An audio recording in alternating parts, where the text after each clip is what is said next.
Well, up next on World Business Today, you may not have heard of it, but some say Bilderberg is secretly trying to take over the world. We're trying to find out why some of the biggest names in business and politics are currently meeting very discreetly in Germany.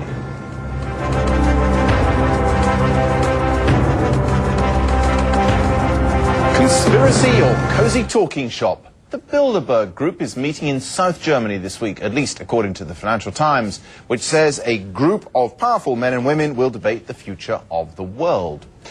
The paper says the steering committee of Bilderberg includes Deutsche Bank boss Josef Ackermann, Nokia CEO Jorma Ollila, Daimler Chrysler's Jürgen Schrempp, and outgoing World Bank President James Wolfensohn. I asked Jon Ronson, who has written about Bilderberg, what it really is. Bilderberg is a meeting of powerful centrist industrialists and politicians. They always meet in secret once a year in a five-star hotel with golfing facilities, and they've taken on the image for conspiracy theorists of the fabled shadowy cabal that secretly rules the world. Are they?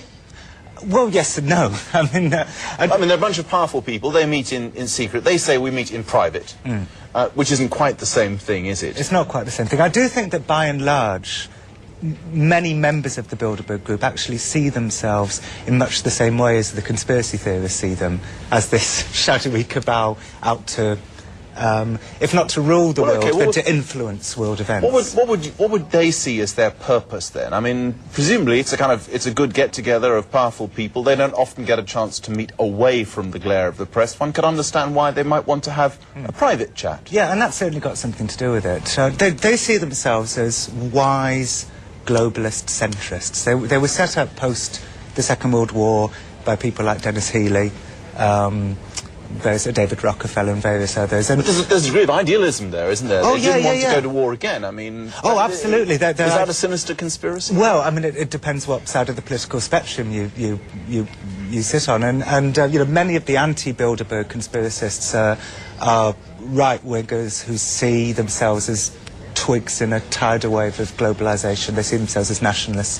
And they think the idea of a world government, which is what Bilderberg is into, by and large, the idea of a one-world community, a new world order. You know, they see that as... They see themselves as a government as opposed to a group of world leaders or people with influence at a global level who are talking about global issues, do they? They see themselves as headhunters. They'll get an up-and-coming politician who they think may be president or prime minister one day, and as globalist industrialist leaders who believe that politics shouldn't be in the hands of the politicians, they try and influence them with wise words in the corridors outside the sessions. Should they be more open? I mean, should they come and sit here and do an interview with me and explain what they're doing, or talk after their meeting about what they've decided, even if they don't invite us along as journalists beforehand or during? Well, Bilderberg's secrecy, I think, harks back specifically to Henry Kissinger, who, you know, in quite a silly way, I think, loves the idea of being this shadowy, secret figure. And it was Kissinger, as a founder member of Bilderberg,